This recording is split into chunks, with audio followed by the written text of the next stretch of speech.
gusto lamang nating manawagan dito kay Small Boy na intindihin mo naman yung mga vlogger mo. Kita mo, dumadaing na, nagrereklamo na at sinasabi na tulungan na daw po sila sa mga ginagawa nila na pangangalap ng perma.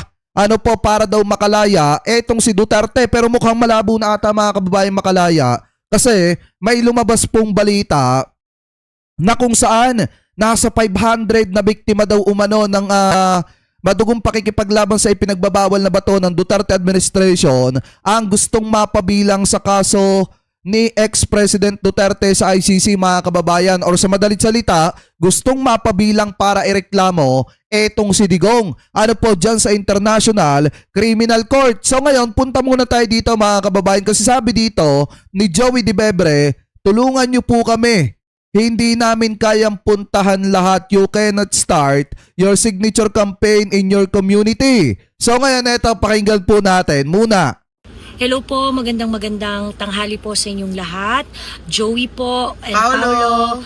Gusto lang po na Ito, para sa konteksto mga kababayan, ito po yung mga kasama ni Alputera na mga vlogger na nangangalap ng perma. Or isa dun sa mga vlogger na nangangalap ng perma kung saan-saan. Ito naman mga ito, naglilibot-libot sila. Samantalang yung isa naman vlogger na napahiya noong nakaraang araw, yun po yung pumapasok sa mga bus mga kababayan para mangalap doon ng perma, kaso ang problema mukhang napahiya po ata. So ngayon, ito naman mga naglilibot na ito, nananawagan na po ng tulong kasi hindi na daw po nila kaya nang sila lang. namin paalalahanan ng lahat na hindi po namin kayang puntahan ng lahat ng lugar. Tulungan niyo po kami, mag-download na po kayo ng form sa taykaminaman.org. Ito po ay gawa ng mga volunteer IT professionals natin. Naniniwala kayo, volunteer? Malabo yan mga kababayan. May mga lumalabas nga na balita na allegedly, mga ito kaya masisipag maglibot dahil nga pinipinance mga kababayan ni LRY aka Small Boy sa pamamagitan nito pong si Alputera. Kaya nga kahit magmukha silang tanga dyan sa pangangalap ng perma mga kababayan at pagmamakaawa sa publiko, ginagawa po nila. Kasi nga, allegedly, may kapalit po yan. Ano po, so ngayon ituloy pa natin. Na solid Duterte supporters, mag-download po kayo ng form, magpapirma na po kayo sa mga friends and families po ninyo at ipadala doon po sa designated address. Yung address po sa Davao City, ang detalye po nasa comment. Okay? Tulungan niyo po kami. Nagmamakaawa na. Diba mga kababayan, samantalang tayo, di natin ginagawa magmakaawa para lang suportahan ng iba mga kababayang Pilipino po natin ang ating presidente na si PBBM. Bagkus, ang sinasabi natin palagi dito, hayaan natin na mag-ingay lahat ng mga nagawa ni PBBM. Kaya nga kung mapapansin nyo, bago magtapos yung live natin, di ba, pinapakita ko sa inyo yung mga magagandang nagagawa ng ating mahal na presidente kasi mismo mga nagawa na po niya yung nag-iingay para sa kanya. Hindi na po kailangan ng mga ganito na nagmamakaawa para lamang makakuha ng suporta sa mga kababayang Pilipino po natin. Kasi nga, mararamdaman ng taong bayan yan kung talagang karapat dapat pa ba na suportahan yung isang tao na yon. So ngayon, ang hindi ko maintindihan dito kay LRY, aka Small Boy, bakit hindi mo nalang bitawan etong mga Duterte? Bakit hindi mo nalang soliduhin yung pagsuporta mo kay Presidente? Diba tulungan mo si Presidente sa lahat ng mga ginagawa niya para mapaganda ang Pilipinas? At least mapapakinabangan yon ng mga kababayang Pilipino po natin. Hindi katulad nitong ginagawa mo pamamangka sa dalawang ilog na habang dumidikit-dikit ka sa first family, tinutulungan mo itong mga ito sa pamamagitan ng allegedly pagpipinance mo dito kay Alputera. Diba sa pamamagitan ni Alputera? Kaya nga mga kababayan, itong ginagawa nilang ito, kung si Duterte man ang purpose niyan para makalaya, ngayon pa lang sasabihin ko sa inyo mga kababayan na malabo na pong makalaya si Digong. Bakit? Kasi may ganito na naman Panibago na naman po ito mga kababayan. Ito, pakinggan natin. Sabi dito, 500 biktima umano na madugong pakikipaglaban ng Duterte administration sa ipinagbabawal na bato gustong mapabilang sa kaso ni ex-President Duterte sa ICC mga kababayan. So ito, i-play po natin. Limandaan pang biktima umano ng drug war ang gusto may sama sa kaso ni dating Pangulong Rodrigo Duterte sa International Criminal Court. Oh. Live mula sa TV5 Media Center, nangunguna sa balita si News 5 anchor Edling Gaubok. Kung maaprubahan silang mapasama sa kaso ni Duterte, ano ang magiging papel nila rito? Ay, pakinggan nyo ha. Ang common misconception kasi kailangan mo ng isang katerba o napakaraming mga cases para isulong yung kasong crimes against humanity laban kay Pangulong Duterte sa ICC. Actually, hindi.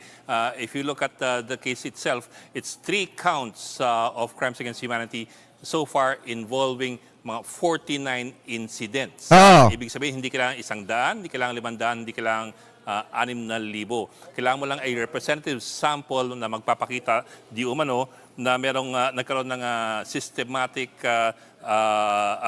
systematic na policy ng killing. Ang problema nga mga kababayan, biruin nyo may madadagdag pa na 500 na biktima ng Duterte administration doon sa mali po niyang polisiya. Kaya nga kung makikita nyo mga kababayan, shoot na shoot talaga sa banga etong tatay ng mga karton. Di ba mga kababayan, kahit magpapirma pa kayo ng napakaraming beses, kahit tumawag pa kayo ng 10 himala sa sinasamba ni Digong na alam nyo na yon mga kababayan, wala talagang mangyayari. Kasi malabong makalabas mga kababayan si Digonggong sa pasilidad ng International Criminal Court, lalo na ngayon at padagdag ng padagdag yung mga biktima. Ano po, anyway, tuloy pa natin.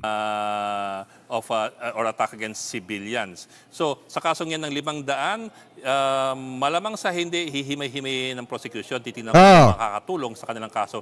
Pero hindi kailangan na lahat yan ay ipasok at isa-isahin. Again, you're only looking at a representative sample kung saan ipapatunayan nila beyond reasonable doubt na nagkaroon nga ng crimes against humanity. Ng 3 charges. Number 1, yung first charge, yung nangyari sa Davao, under the Davao Death Squad, nung mayor pa si Duterte. Number 2, yung high-value targets dun sa drug war. At number 3, yung barangay drug war clearances. Yung tatlong yon ang pinagsesentrohan nitong kaso laban kay Duterte. Gigi. Diba? May 3 abogado ang pinapadisqualify ng kampo ng dating Pangulo. Ano raw ang rason tungkol dito? Okay, ang binigay ng dahilan ng abogado ni dating Pangulong Duterte ay meron daw conflict of interest dahil dati nang nagtrabaho itong 3 abogado. They are from Center Law, which curiously is also a law firm established by former Duterte spokesman Harry Roque. But anyway, they've been involved na from the very start doon sa putting together witnesses and complainants against Duterte. So, ang tanong marami siyempre, so kung ganun, paano giging conflict of interest yun? Hindi ba, yun naman talaga dapat ang trabaho ng mga abogado ng prosecution. You have to bear in mind din na iba ang sistema sa International Criminal Court. Kung sa Pilipinas at sa US, kung saan tayo humuhugot ng ating sistema rito sa legal process, tayo'y adversarial ang sistema.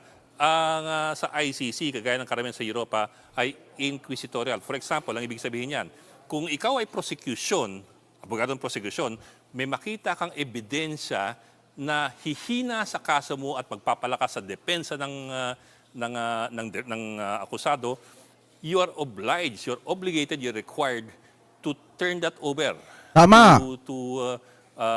To announce it to the court and to turn it over to the defense, even if it is against your interest, even if it is against your case. Yun ang malaking pagkakaiba nito. So medyo malaking bagay sa kanila yung issues ng conflict of interest. Although hindi ganun kaklaro pa yon kung ito nga ang dahilan kasi heavily redacted yung petisyon at inilabas ng ICC. Pero that... Tsaka mga kababayan, ito kung titingnan nyo rin, mukhang hindi talaga tinatrabaho ni Kaufman ito pong kaso ni Digong. Kasi alam nyo, sa totoo lang, kung magaling talaga si Atty. Kaufman, baka nailabas na po niya si Digong dyan matagal na. Ano po kaso ang problema? Mukha po atang hindi tinatrabaho ni Kaufman yung kaso ni dating Pangulong Rodrigo Duterte dahil nga mga kababayan siguro, mas mahalaga kay Kaufman yung natatanggap niyang 150 million, kung totoo man yun, a month. Dahil nga naman kung aabot pa ng ilang taon ito, tapos magbabayad ng 150 million a month, itong mga Duterte, abay bago matapos ito mga kababayan, sobrang bilyonaryo na nito pong si Kaufman. Kaya nga kung titingnan nyo mga kababayan, siguro kaya pinatatagal ni Kaufman, kaya puro delaying tactic yung ginagawa niya, dahil gusto niyang tumagal ng tumagal, etong kaso ni Digong. Ano po, anyway, tuloy pa natin. Maybe one of the reasons kung bakit may ganong pagtatanong ng conflict of interest. Sa atin kasi parang yun naman talaga trabaho ng prosecution. Sila dapat ang kumakausap sa mga complainants and all that. Pero it turns out, ibang sistema sa ICC. Maninibago ang maraming Pilipino. Sige. At Bok, ngayong papalipit na itong confirmation of charges hearing, may bago bang apila ang pamilya Duterte? Well, basically, ang apela ni VP sa Duterte ay maging patas daw ang ICC sa pagdidesisyon dito sa confirmation of charges hearing laban sa kanyang ama. Pakinggan muna natin ang soundbite bago natin pag-usapan kung ano yung mangyayari sa confirmation of charges. Hindi ko alam kung ano yung mangyayari sa confirmation of charges dahil hindi ako kaparte ng paghahanda ng defense team. Ang dasal natin ay dapat maging patas ang korte. Kahit sa ang korte man yon sa mundo, yun yung... Alam niyo, sa totoo lang mga kababayan, pagka sa International Criminal Court, asahan niyo na magiging patas yan. Dahil unang-una, kung dito sa Pilipinas lilitisin etong si Duterte, mukhang malabo makakuha ng hustisya yung mga kababayang Pilipino po natin. Especially yung mga biktima na madugong pakikipaglaban sa ipinagbabawal na bato ng Duterte administration. Dahil kita nyo naman, doon pa nga lang sa usapin ng impeachment ni Sara Duterte, hindi na magkaintindihan yung Korte Suprema. So lalo na pagka ang pinag-uusapan na yung kaso na ni Duterte dito sa ating bansa. Kaya tiwala ako mga kababayan, ito in my personal opinion, mas nagtitiwala kung magiging patas yung proseso ng hukuman kapag dyan nilitis talaga si Digong sa International Criminal Court. Unlike dito sa Pilipinas. Ano po? Anyway, tuloy pa natin. Okay, Jiggy, very quickly lang and not to get into too much legalese, ang confirmation of charges, siguro roughly, kung ikukumpara mo sa sistema sa Pilipinas, parang preliminary investigation stage pa lamang. Hindi pa ito trial proper. Hindi pa ito yung kung saan nagbibisa na ang korte at ilalabas na lahat ng mga ebidensya at yung mga testigo. Maaaring maglabas ng testigo, yes, parang preliminary investigation, pero hindi pa yan ang full-blown trial. So malayo pa tayo doon. Ang kailangang patunayan sa confirmation of charges ay kung meron mang substantial grounds to show na that crimes against humanity was committed by the accused. Substantial grounds. Yun ang level na kailangang patunayan. Kung sa warrant of arrest issuance, kailangan ng reasonable grounds. Ang problema, di ba mga kababayan, kaya etong kay Duterte talaga, madadali talaga si dito. Kasi maraming beses niyang sinabi na kill del alam niyo na yon mga kababayan. Di ba ang dami niyang beses na sinabi na ganon? Na kill them all. Di ba mga kababayan? Tapos lantaran niyang sinasabi na provoke niyo yan para manlaban. Tapos pulisiya talaga niya yung madugong pakikipaglaban sa ipinagbabawal na bato na nauwi sa pagkasawi ng mga inosente talaga, yung hindi naman talaga related sa ipinagbabawal na bato. Kaya nga kung titingnan nyo yung sinabi ni Ombudsman, Boying Remulla noon, saan ka nagkatala panahon ng pandemic, sasabihin, ang dahilan kung bakit nawala yung tao na yun, dahil sa pandemic, pero kung titingnan nyo, may tama pala ng bala sa ulo. Di po ba? Kaya dun pa lang mga kababayan, magtataka ka na, mapapaisip ka na. Lalo na at pulisiya ni Duterte yon. So pwede naman maisalba itong si Digong kung tutuusin. O di ipa-aresto nila si Bato, tapos aminin ni Bato lahat ng pananagutan at iligtas niya etong si Duterte. Yun ay kung papayag etong si Senator Bato. Itong confirmation of charges, substantial grounds, at any conviction will require beyond reasonable doubt. So pataas ang pataas ang level ng mga requirements.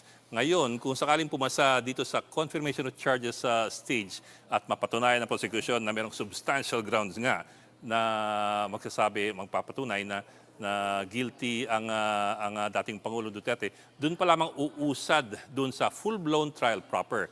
Kung hindi pumasa dyan sa confirmation of charges, kumbaga hindi ma-confirm yung charges, maaaring ibalik yan for amendment doon sa trial chamber as prosecutors o maaaring i-dismiss outright. So, yan ang kailangan natin bantayan. Sige. Salamat, Bok. Ed Linggao, live mula sa TV5 Media Center. So kung titingnan nyo mga kababayan, napakahalaga nung confirmation of charges kasi doon magkakaalaman kung magpapatuloy pa ba itong kaso ni Duterte sa dahig or kung madidismiss po ba ito mga kababayan, kung ito po ba ay may substantial evidence or wala. So parang katulad lang din ng proseso ng impeachment ni Sara Duterte ni PBBM. Kung matatandaan nyo sa Kamara, 'di ba nung nakita na walang substantial evidence, ibinasura. Diretso mga kababayan. Pero kung makikita na may substantial evidence yan, automatic magtutuloy-tuloy yan hanggang sa managot etong si dating Pangulong Rodrigo Duterte. So kayo, mga kababayan, kung kayo po ang tatanungin, ano po ang masasabi ninyo, hingil po sa usapin po na yan. Comment below na lamang po kung ano po ang comment at opinion po ninyo, hingil po dyan